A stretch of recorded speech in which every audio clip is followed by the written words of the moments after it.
What is up? It is Sunday night. It's going to be the last night that I'm in Northern Illinois. I'll be moving down to Central Illinois. I did get a climb session in today at a gym in Madison, Wisconsin. I've climbed there before, one time. It's not my favorite gym.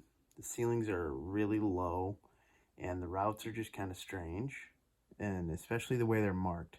I did take the opportunity this time to talk to another climber about the way that the routes were marked to better understand exactly what you're supposed to do. So ultimately, I think I had a pretty good session. I really leveraged some really good body movement, I think, today, and didn't really just pull everything. So I feel like it was a better session than most from a technique perspective, and did a couple pull-ups and felt pretty good about it. Other than that, today has been a pretty different day from that perspective. A lot of visiting with people still, and day 3 or day 3.5 here of visiting, I'm kind of feeling pretty worn out from it and looking to get back into a routine here the next couple days and get some work in. Like, really, work's going to be some stability for the later part of this trip and getting back home to South Carolina, I suppose, and stabilizing a little bit. That being said, I've been thinking a lot recently about I've talked a lot about presence, right?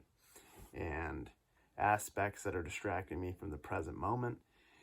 And thinking about it, I think elements like this and elements of writing and goals in general are areas in which, oddly enough, I think that they're taking away some of my focus at times, thinking in the future to recording this video or writing out my thoughts or journaling or the workouts that I'm going to do. Now, fortunately, workouts have become such a background thought that doesn't take much focus, right? It's become automatic.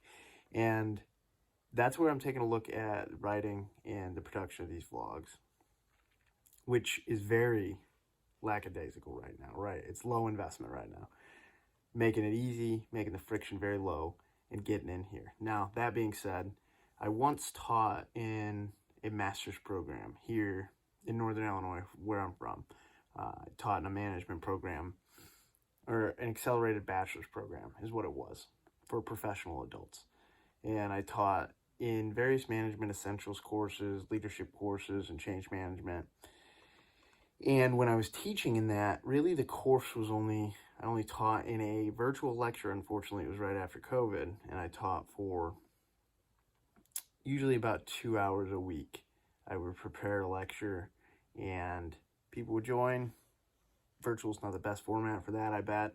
I've taught a couple workshops, probably about a dozen to 2 dozen workshops through work, and those always go a lot better, right? With the ability to feed off the energy and work. Kind of like if you're on stage, I imagine. I've never been on stage, but I imagine it's very similar, kind of like for a comedian. You get to bounce and feed off the energy and interact, right? A little bit different vibe.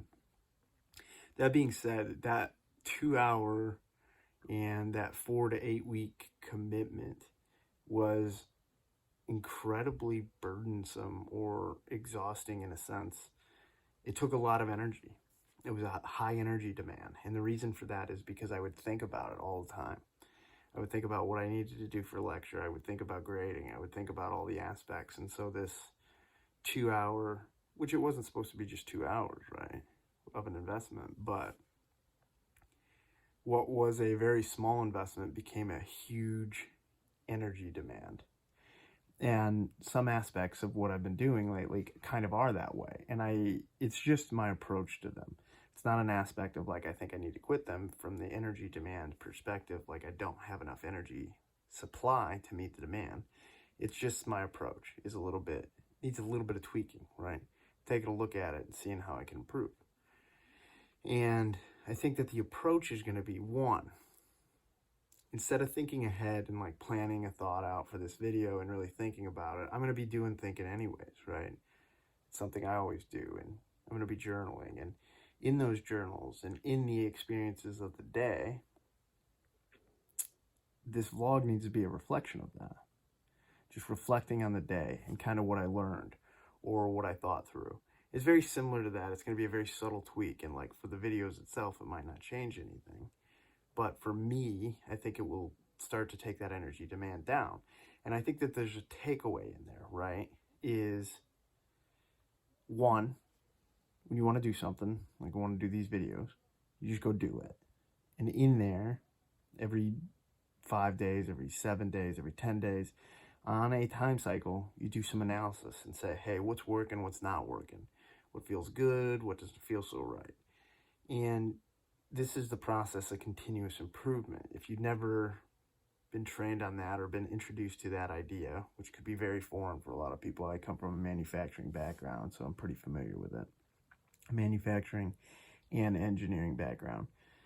But it's called a plan, do, check, and act cycle, right? So you make a plan, you do the plan, you check how it went, and then you act. So, and that act is making adjustments. You do it again. It's like I said, it's a cycle, so it keeps going. So that's what this is.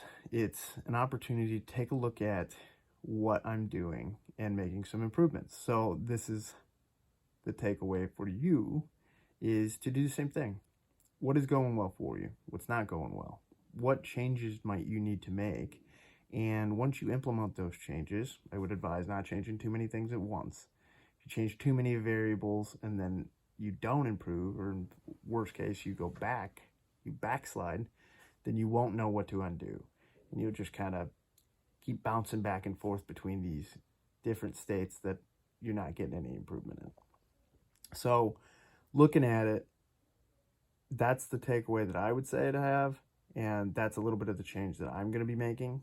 And in anything that I do, I kind of do this process of analyzing how things are going and where I might be able to make improvements, right? It's a very common thing for me to do. I realized halfway through here, without the tripod and holding it, that hopefully my hand was not covering the mic. I know it's a pretty problematic issue at times when hand holding one of these wonderful iPhones. I've noticed that in various FaceTime calls and videos, and I had an issue with this once and then ended up having to re-record it. So hopefully I don't have to do that. Hopefully that was a good takeaway for you guys, and hopefully you guys either don't see a difference or the difference is an improvement. So I appreciate you guys. Have a safe night. Good start to the week.